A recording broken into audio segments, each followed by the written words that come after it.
دین سیکھنا سکھانا۔ جمعہ کی نماز۔ اسلام میں جمعہ کے دن کو بڑی فضیلت و اہمیت حاصل ہے۔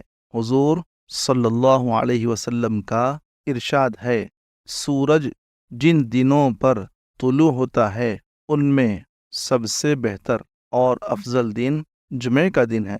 اسی دن حضرت آدم علیہ السلام پیدا ہوئے، اسی دن انہیں جنت میں بھیجا گیا، اسی دن وہ جنت سے باہر تشریف لائے اور قیامت بھی اسی دن قائم ہوگی۔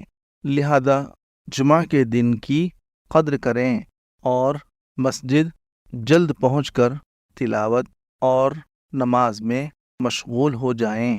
جمعہ کی نماز فرض ہے، یہ ظہر کے وقت میں ہی پڑھی جاتی ہے۔ اس میں 2 رکعتیں ہیں۔ جمعہ کی نماز سے پہلے امام ممبر پر بیٹھ جائے اور ان کے سامنے مؤذن اذان کہے۔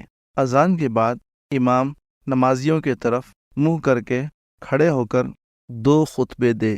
پہلا خطبہ دینے کے بعد تھوڑی دیر خاموش بیٹھ جائے، پھر کھڑے ہو کر دوسرا خطبہ دے۔ جب دوسرا خطبہ مکمل ہو جائے تو امام ممبر سے اتر کر نماز پڑھانے کی جگہ کھڑا ہو جائے اور مؤذن اقامت کہے۔ پھر امام صفیں درست کرانے کے بعد جمعے کی 2 فرض رکعتیں اس طرح پڑھائے جس طرح جماعت کی نماز کے طریقے میں بتایا گیا ہے۔ جمعے کی دونوں رکعتوں میں سورہ فاتحہ اور سورت بلند آواز سے پڑھی جاتی ہے۔ نماز جمعہ کی پہلی رکعت میں سورہ فاتحہ کے بعد سورہ اعلیٰ اور دوسری رکعت میں سورہ غاشیہ پڑھنا سنت ہے۔ مسئلہ: خطبہ خاموشی سے سننا واجب ہے۔